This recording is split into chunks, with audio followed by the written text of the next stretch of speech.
கர்த்தருடைய நாமத்துக்கு ஸ்தோத்திரம் உண்டாவதாக. சிலர் சமாதானத்துக்காக எதேதோ நீக்கி போவார்கள்.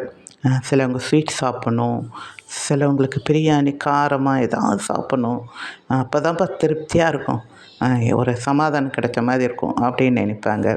சிலவங்க ஃப்ரெண்ட்ஸுங்களோட, அவங்களுக்கு பிடிச்ச ஃப்ரெண்ட்ஸுங்களோட ஜாலியாக பேசணும், டைம் சரி பண்ணணும் அதில் அப்படின்னு நினைப்பாங்க. சிலவங்க லாங் டூர் போகணுன்னு நினைப்பாங்க, அந்த டூர் மூலமாக எனக்கு சமாதானம் கிடைக்கும்னு நினைப்பாங்க.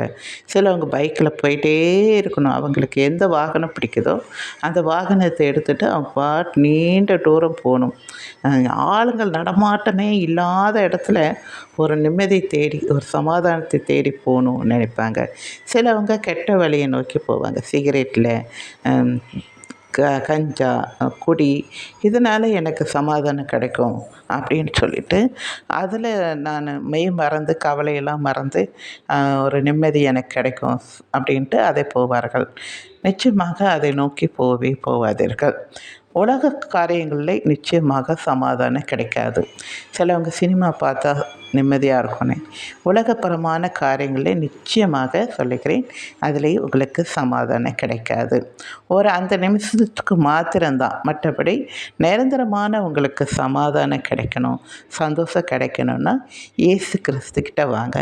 மெய்யான சமாதானம் அவர்கிட்ட மட்டுமே இருக்குது. சமாதானத்தின் தேவன் தாமே உங்களுக்காக சமாதானத்தை வைத்து போகிறேன் என்று சொல்லுகிறார். அந்த சமாதானத்தை பெற்றுக்கொள்ளணும்னா நீங்கள் ஆண்டவர்கிட்ட போகணும். ஆண்டவரே, எனக்கு சமாதானத்தை தாங்க, எனக்கு உடம்பு பிளவினத்தினால எனக்கு கவலையாக இருக்கிறது, என் குடும்ப வாழ்க்கையினால் எனக்கு கவலையாக இருக்கிறது, எனக்கு எவ்வளோ எதை செய்தாலும் எனக்கு யாரும் என்னை அவர்களை திருப்திப்படுத்த முடியலை, அவர்கள் ஏதாவது என்னை சொல்லிக்கொண்டே இருக்கிறார்கள், இதனால் எனக்கு மிகுந்த கவலையாக இருக்குது, நான் நன்மை செய்கிறதிலே நான் சோர்ந்து போகக்கூடாது அப்படின்னு நீங்கள் ஆண்டவர்கிட்ட கேட்கணும்.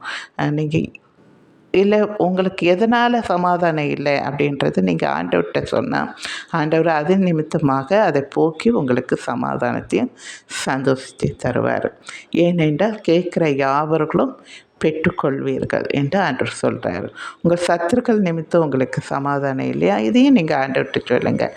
அவர்கள் உங்களுக்கு சமாதானம் ஆகும்படி, உங்கள் சத்துருக்களும் உங்களுக்கு சமாதானம் ஆகும்படி செய்வேன் என்று வசனம் சொல்லப்பட்டிருக்கிறது.